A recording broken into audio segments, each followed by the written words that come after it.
The next portion we'll be working on is this little daisy over here, and there's one on the right side too. We'll be using the light pink, which is 3774, and we are going to be using 4 strands of that.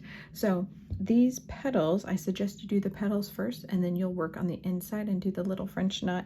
And we're going to be using a satin stitch. So with the satin stitch, you want to start at the top of your petal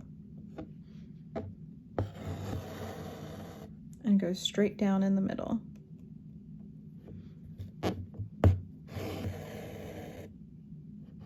Okay, now you can either go left or right, doesn't really matter which side, but I'm going to go to the right of that first stitch I made.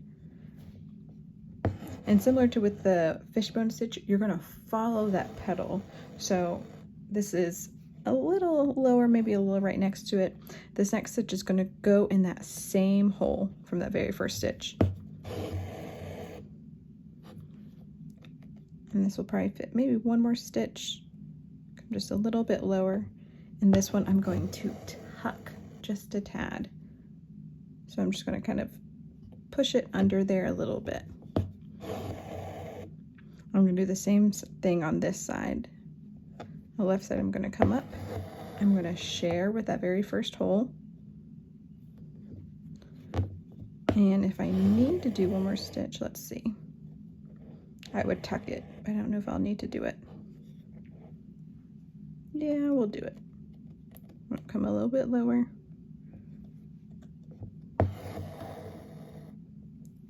And just kind of tuck behind these other stitches close to the bottom.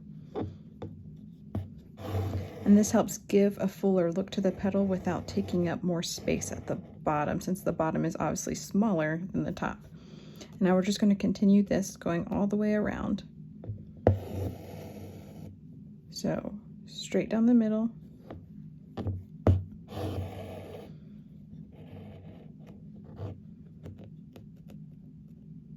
I'm going to go to the right of that first stitch and share that same hole.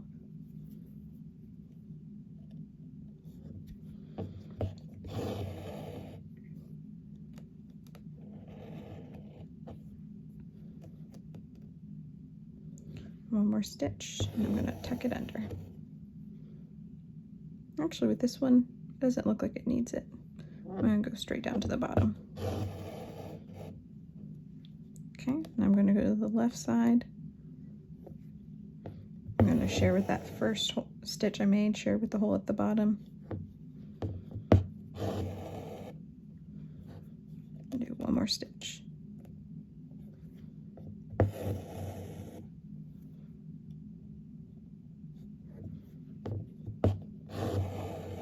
So what a satin stitch is, if you've never done a satin stitch before, essentially it's always going from, like you're typically filling in a space with straight stitches. Imagine if you're stitching a square, you're just going from top, bottom, top, bottom, top, bottom until it's all filled in. But when you're using a satin stitch for a petal, it's obviously not a perfect square or a perfect shape. You have to kind of bend your floss just a little bit to fit it in that space. So that's why I like to do the straight, share, tuck method. And that's essentially the first stitch is a straight stitch, the second stitch you share the bottom hole, the third stitch you're tucking it. And as you can see, there's obviously some wiggle room in that. If you feel like your stitch maybe needs to go what would technically be the tuck stitch, if you feel like it actually needs to go straight, do straight. It's kind of whatever is looking best in that moment. This is where you have to use your judgment just a little bit.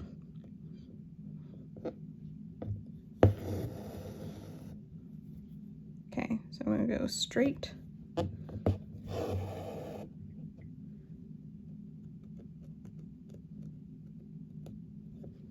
I went on the left side this time because it doesn't matter. I'm going to share.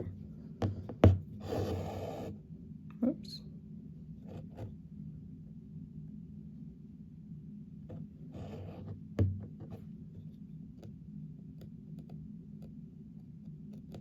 Then I'm going to tuck. Actually, nope. I'm going to go straight down because I can see that some space needs to be filled more at the bottom than if I tucked it. Okay, so on this side, I'm going to go to the right side of that first stitch, share that first hole,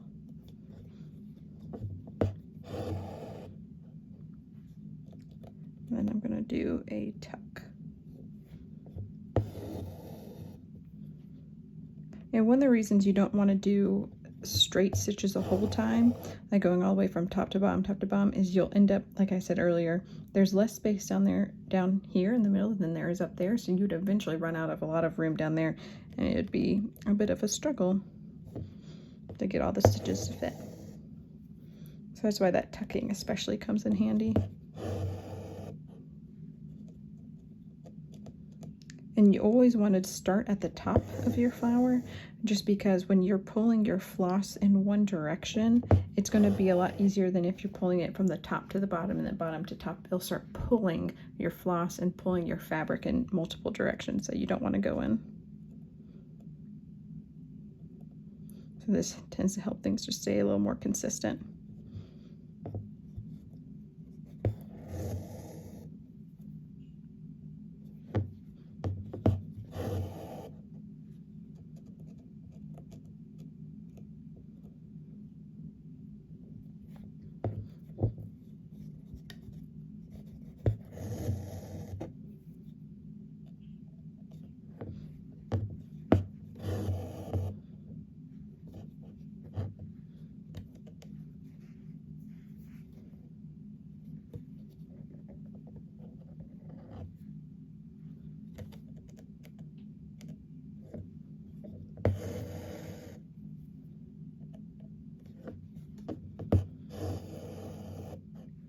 Now the flower on the right side, I'm not going to show you since it's the same thing, but it is a little bit smaller, so you might not need as many stitches per petal.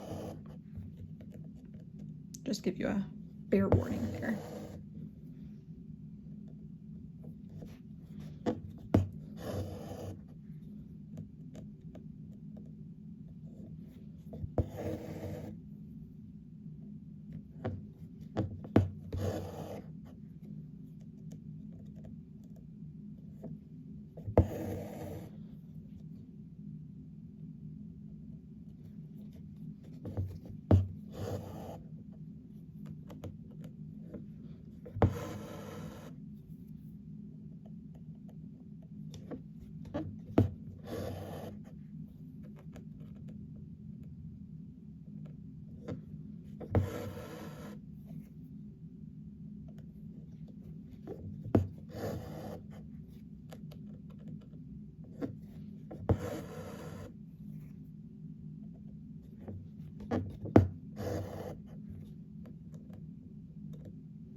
Okay, So once you finish your flower, we're going to do that French knot right in the middle.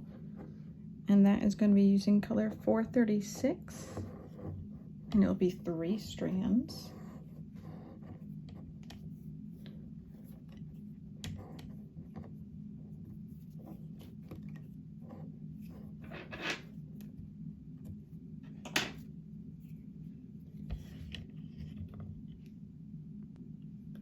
Okay, so we're going to start right in the middle of the flower.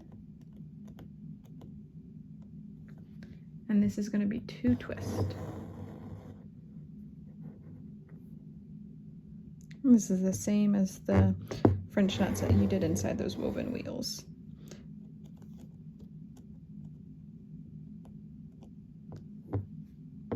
And we'll see how many we'll be able to fit in here. I do prefer to stick to odd numbers when it comes to a little, I don't know, I can even get my needle down. I think I'm hitting some other floss. I prefer to stick to odd numbers with a little space like this, just because it helps it not to look odd having an even number. I don't know, I'm sure that's something I learned in art school and I can't fully remember the reasoning behind of it, but I definitely remember odd numbers are better to have than even numbers. All right, so I fit just about 3 in there. If you want to fit more, you can. If you feel like yours needs more, feel free to put that in there. That's no problem. So if you have any questions, let me know.